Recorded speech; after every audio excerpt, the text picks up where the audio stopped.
నమస్కారము. ఇగో శ్రీకాకుళం మధ్య చారు చేస్తారు చూడండి, నేను చూపిస్తా. అక్కడ చూసి నేర్చుకున్నా. చెంబెడు నీళ్ళు పోసుకోవాలి, ఒక చెంబెడు నీళ్ళు పోసుకోవాలి, అలా చింతపండు ఉడికియాలి, పసుపు వేసుకోవాలి, నూనె పోసుకోవాలి ఒక సుక్క. ఇగో ఈ చారును బాగా ఉడకబెట్టాలి.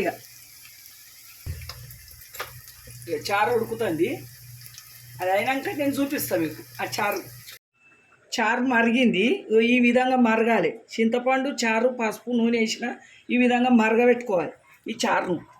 ఇవి చారు వీళ్ళకి వంచుకోవాలి మీది.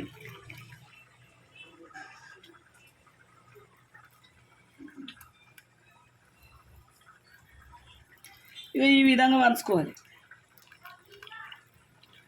ఇవి ఉడకబెట్టిన ఇవి చింతపండు రావద్దాన్లకు. ఇగో చారుకు ఇది పోపు కొంచెమే వేసుకోండి. ఆవాలు వేసుకోండి,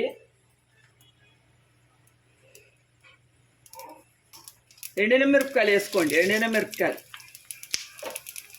మిరపకాయలు అయినాక పచ్చిమిరపకాయలు వేసుకోండి. పచ్చిమిరపకాయలు 2,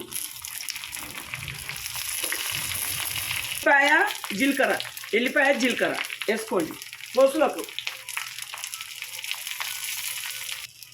కలియమాకు కొంచెం ఇంగువ చాలా బాగుంటుంది ఇది చారుకు. ఇంగువ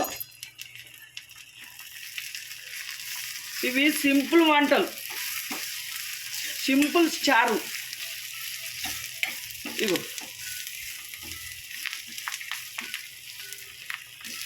ఇలా పసుపు వేసినాం కదా, ఇందులో వేసుకోవచ్చు, లేకుంటే మీ ఇష్టం. వేసుకున్నా నడుస్తుంది, వేసుకోకున్నా నడుస్తుంది. ఇగో ఇలా పోసి పెట్టుకోవాలి. ఇది ఇగో